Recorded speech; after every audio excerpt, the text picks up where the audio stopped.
고난주간 예수님의 행적을 묵상하는 오늘 토요일 말씀.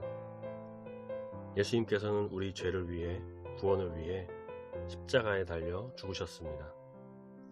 그렇게 예수님이 죽으신 후에 그 시신에 대한 처리에 대해 고민도 있었지만 아리마대의 요셉이 빌라도에게 가 예수님의 시신을 달라고 요청했습니다. 요한복음 말씀을 보면 니고데모도 함께 도왔다고 합니다. 그래서 무덤으로 쓰기 위해 두었던 새 동굴에 예수님의 장례를 치렀습니다.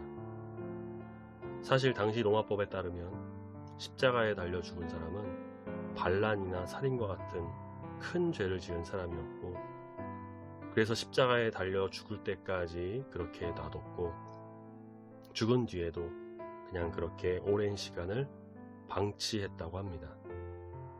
장례 치르는 것은 거의 있을 수 없는 일이었지만 사내들인 공의원이자 존경받는 사람이었던 아리마대 요셉의 간청과 예수님께 큰 죄가 없다고 판단을 했던 것인지, 어쨌든 빌라도는 예수님의 시신을 내주면서 그렇게 정말 죄 없으신 예수님께서 새 동굴 무덤에 들어가게 되십니다. 대제사장과 바리새인들은 빌라도에게 가서 예수님이 살아계셨을 때 죽은 자 가운데서 다시 살아날 것이다 라는 말을 했다고 하며 그 무덤을 병사로 지키자고 권합니다. 정말 살아날 일은 없겠지만 제자들이 와서 예수님의 시신을 도둑질하고 그러고 나서 살아났다고 하면 이전보다 더 큰 소동이 백성들 가운데 일어날 수도 있다라고 그들은 판단했던 것입니다. 그래서 빌라도는 무덤에 병사를 둬서 사람들의 접근을 차단합니다. 하지만 예수님께서는 분명히 죽으셨고 분명히 다시 살아나셨습니다.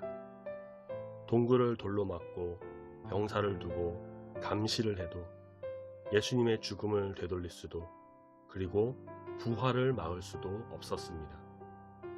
이렇게 예수님이 분명하게 우리를 위해 죽으시고 무덤에 계셨고 부활하셨다는 것을 믿는 믿음이 우리를 살리게 합니다. 우리가 믿을 것은 오직 예수 그리스도이시고, 사도 바울이 말하는 것처럼, 그리고 그가 믿었던 것처럼 우리가 온전히 바라봐야 할 것은 예수 그리스도의 십자가, 그 십자가에서의 죽음, 그 이후에 죽음을 이기시고 다시 살아나신 부활입니다. 십자가와 고난, 부활과 승리를 통해 온전한 믿음의 자녀로 세워지는 성도님이 다 되시기를 소망합니다.